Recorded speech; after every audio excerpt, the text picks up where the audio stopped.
Hello, hello, hello, everybody, and welcome to day 26. Day 26. Today, we're going to talk about the power of our minds and how meditating can really help increase your mindset. It can shift all your beliefs. It can help lower your blood pressure. It can help with health issues. Meditation is such a powerful, wonderful practice. And so, for all of you that have been showing up over the last 26 days, and for those of you just joining in, welcome to today's meditation. Now, I'm sort of an unconventional meditation teacher. I have no training. What I do have is 25 years of practicing. I got sober 25 years ago, and it was then that I was introduced to meditation. And so I've been copying people, guiding and leading meditations for years. They've all been teachers and they've all helped me to be exactly where I am today. And so when all else fails, meditate. I love this quote. It's from Tiny Buddha, and it says, "You don't need to change your negative thoughts. You need to change how you engage with them, observe them, choose not to believe them, then let them naturally pass like clouds in the sky. They will pass as they always do." And that's from Lori Deschen. One of my favorite mentors used to always say to me, "This too shall pass." I'd be in the middle of a crisis, as my old therapist used to say to me, catastrophizing something simple, catastrophizing it. And I would be in worry and angst and negative thinking. And that mentor would say, "Tracy, this too shall pass." Everything changes in life from second to second. This too shall pass. So when you're hanging on for dear life and you're in the middle of whatever feels heavy and sad or angry or troublesome, know that this too shall pass. And you can always choose to meditate. I love these stories in The Speed of Trust from Stephen Covey's The Speed of Trust. And it's kind of funny today that I opened right to this page. This is the way it works for me in my life when I'm thinking about what I wanted to share with you and wanting to share positivity. And so let's get comfortable into your meditation position, and I will click on the time. We're going to go for about 10, 12 minutes from the time I start reading, and then we'll do a little deep breath work and go into your meditation. Okay. Okay, so what I opened up to was about him talking about the definition of results. And so he says it's possible that you could be doing everything right. You could have integrity, good intention, and capabilities, and you could do everything in a principled way to achieve a good result. But still, your business might fail. Your spouse might walk out on you. Your children might make bad choices. Or you might have a tsunami or Hurricane Katrina that wipes out your home and everything that you worked for. There are some things that are simply not in your control. And there are times when you have to define results in a different way than you might have thought. Yes, my business is going through a rough time, but what am I discovering? What strengths am I gaining? What increased capacity, will I have to apply to future efforts? Yes, my marriage failed, but what is the result? What have I learned? Did I do my best? Have I come through it with integrity intact? Am I a better, stronger person because of it? Am I modeling the kind of behavior I want my children to see? Yes, this disaster has wiped out my home and my business, but what new opportunities do I have as a result? Is there something better? Is there some better way I can now use my talents and my abilities to make a difference? What strengths do I have that will enable me to work with others to rebuild? Even when the observable results appear to be negative, you can still make huge progress in increasing your self-trust and self-confidence by recognizing, defining, and evaluating yourself on results that are not only positive, but perhaps even more important in the long run. So with that, let's take a deep breath in, all the way into your chest and down into your belly, through your nose, and hold it at the top. Big sigh out through your mouth. Another big inhale through your nose. Feel it going into your chest and into your belly, and maybe it goes all the way down into your toes, and you hold it at the top. Big exhale out through your mouth. Soften your eyes if you haven't already done so. Get comfortable, get cozy. Choose your sankalpa or your mantra.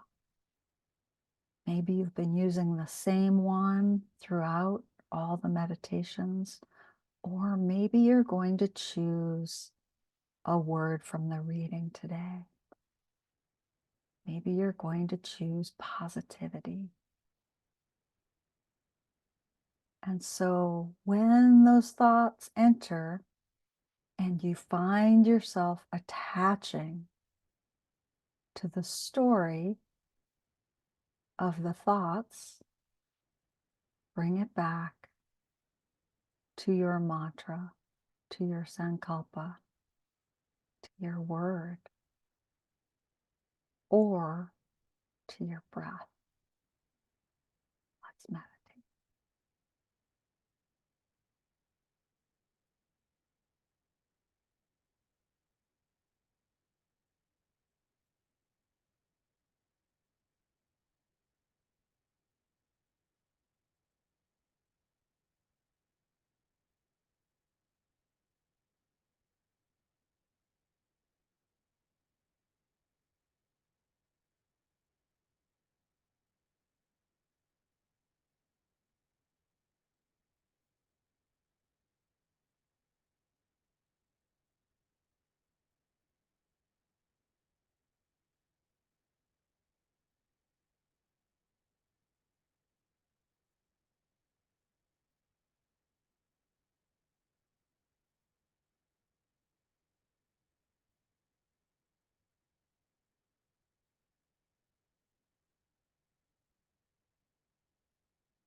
Welcome back. Wiggle your fingers, wiggle your toes. Slowly come back to wherever you are today. The mantra that came up for me was, I choose to be positive. I choose to be positive. And it's not always easy. It's not always easy. Meditation helps us to practice positivity. I thank you for joining me today. If you're joining me on my YouTube channel, please click the subscribe button. If you're joining in our Facebook Meditation Challenge group, please share what's coming up for you. Good, bad, it just is. What's coming up for you? And as promised, there will be a giveaway on day 30. I have a giveaway for you for the person who is most engaging in the Facebook group. And as promised, I am offering a 31-day business reboot starting the first full week of January. And that is going to be available for anybody who wants in $127 loaded with mindset tools, business tools. We're talking marketing, finances, all the things that I've learned over the last 24 years in business. We're going to dig into in 31 days. So you might want to join the business reboot. If you are interested, shoot me a message. Thank you for showing up on day 26 and have a wonderful day. May it be filled with positive choices in your head. Mwah.